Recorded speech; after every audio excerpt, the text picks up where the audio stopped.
Magandang araw mga bata! Ang ating asignatura ay Mother Tongue. Tayo ay nasa ika-6 na linggo ng ikalawang markahan.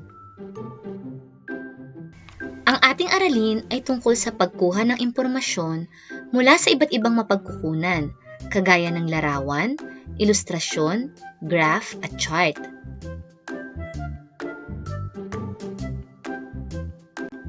Pagkatapos ng araling ito, kayo ay inaasahan na matutukoy ang ipinahihiwatig na impormasyon mula sa iba't ibang mapagkukunan, kagaya ng larawan, ilustrasyon, simpleng graph at chart. Makasusunod na mga ipinahihiwatig na impormasyon mula sa iba't ibang mapagkukunan at mapahahalagahan ang mga ipinahihiwatig na impormasyon mula sa iba't ibang mapagkukunan.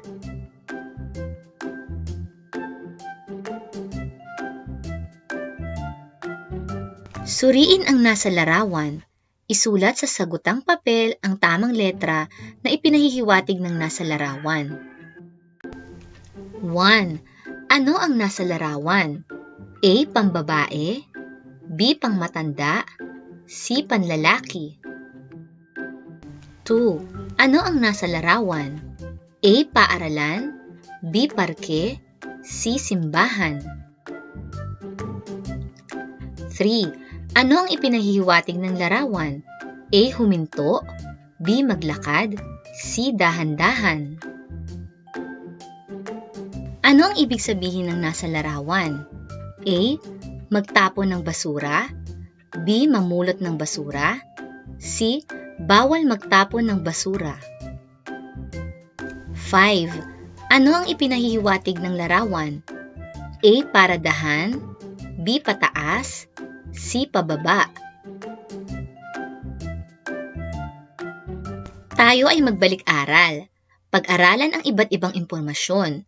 Lagyan ng check ang bilang kung ang mga larawan ay makikita mo sa iyong tahanan, paaralan at komunidad. Isulat ang iyong sagot sa kwaderno.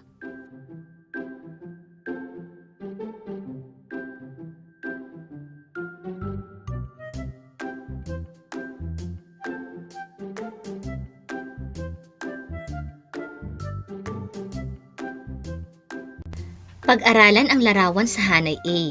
Hanapin ang ipinapahiwatig nito sa hanay B. Isulat ang iyong sagot sa sagutang papel.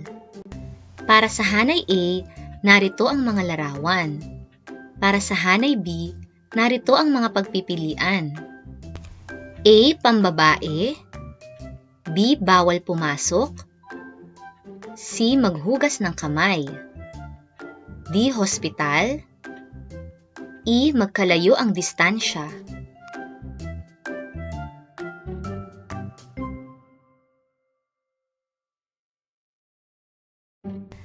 Basahin ang mga pahayag. Isulat ang letra ng tamang sagot sa sagutang papel. 1. May sakit ka. Dinala ka ng nanay mo sa paggamutan.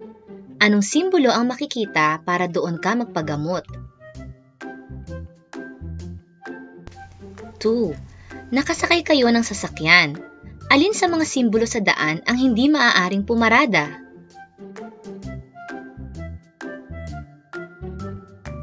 3. Alin sa mga ilaw trapiko ang naghuhudyat na maaari ka ng tumawid? 4. Sa panahon ngayon, nakararanas ang buong mundo ng sakit na COVID-19. Alin sa mga larawan ang nagpapakita ng dapat sundin ng mga tao para hindi mahawa sa sakit na ito?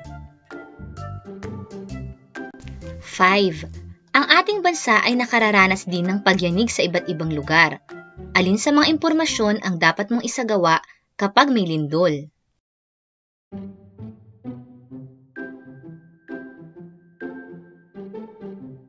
Basahin ang usapan ni Ana at Mark.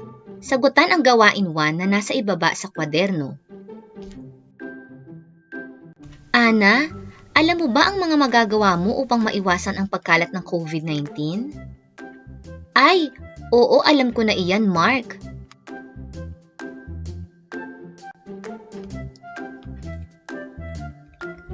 Kung gayon, lagyan ng check ang bawat bilang sa mga bagay na kakailanganin upang maiwasan na mahawa sa sakit na COVID-19 at X naman kung hindi. Isulat ang sagot sa sagutang papel o kwaderno. 1. Face mask. 2. Cellphone. 3. Vitamin C. 4. Alcohol. 5. Sabon. 6. Soft drinks. 7. Sitsiriya. Gawain 2. Suriin ang pictograph. Sagutan ang mga tanong sa ibaba. Isulat sa sagutang papel o kwaderno ang letra ng tamang sagot. Mga impormasyong pinababatid ng pamahalaan. Sa unang hanay, ito ang mga linabag na impormasyon. Sa ikalawang hanay, ito ang mga bilang ng lumabag sa mga impormasyon. 1. Hindi pagsusuot ng face mask. 2. Paglabag sa curfew hour ng ECQ. 3. Maling pagtatapon ng basura. 4. Hindi pagsusuot ng helmet. 5. Pag-aangkas ng motor. Ang bawat larawan sa ikalawang hanay ay katumbas ng isang bilang.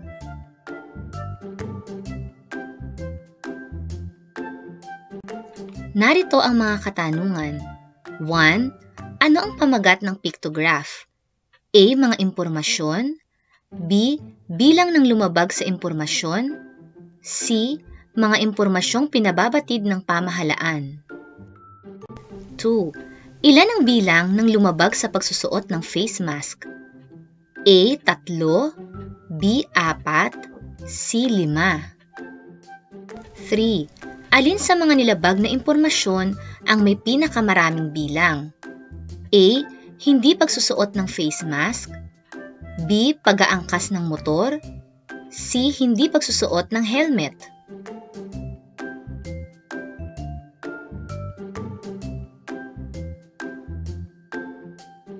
Four. Anong impormasyon ang may 4 na bilang? A.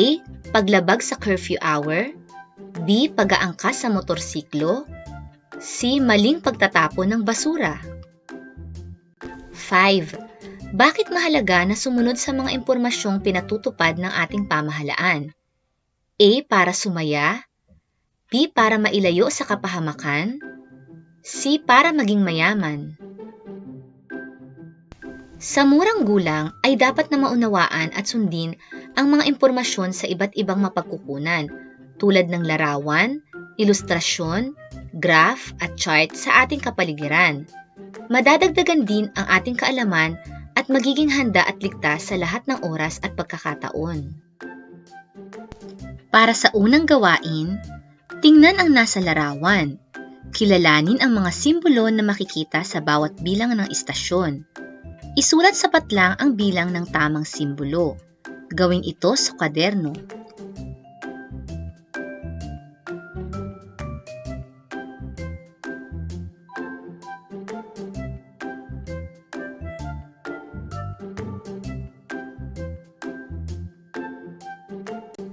Para sa ikalawang gawain, pagmasdan ang mga suliranin na kinakaharap ng ating bansa.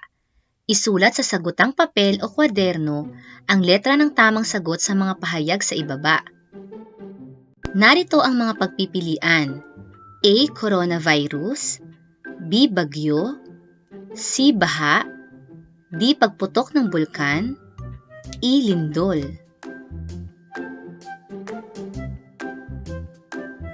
1. Pagbuga ng mainit na apoy at usok.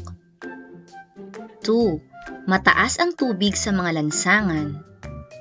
3. Napakalakas na hangin, buhos ng ulan at natutumbang mga puno. 4. Pagyanig ng lupa at natutumbang mga gusali.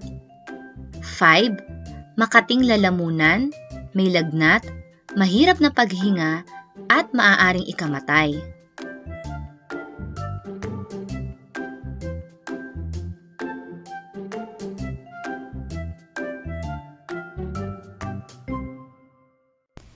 Isulat sa sagutang papel o kwaderno ang letra na nawawala para mabuo ang kahulugan ng nasa larawan.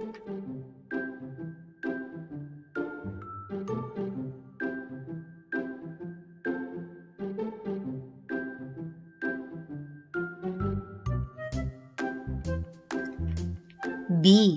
Basahin ang mga pahayag. Iguhit ang masayang mukha kung wasto ang ipinahihiwatig na impormasyon at malungkot na mukha kung di wasto. Isulat ang sagot sa sagutang papel o kwaderno. 1.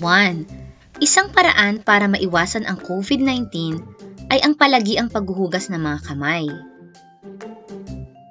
2. Kapag pula ang kulay ng ilaw trapiko, maaari ka nang lumakad. 3. Nakakabawas ng problema ng basura sa pagre-recycle.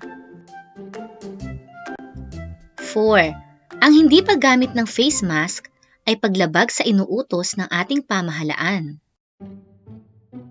5. Ang pagkakalat ng mga basura kahit saan ay nakakabuti sa kalusugan.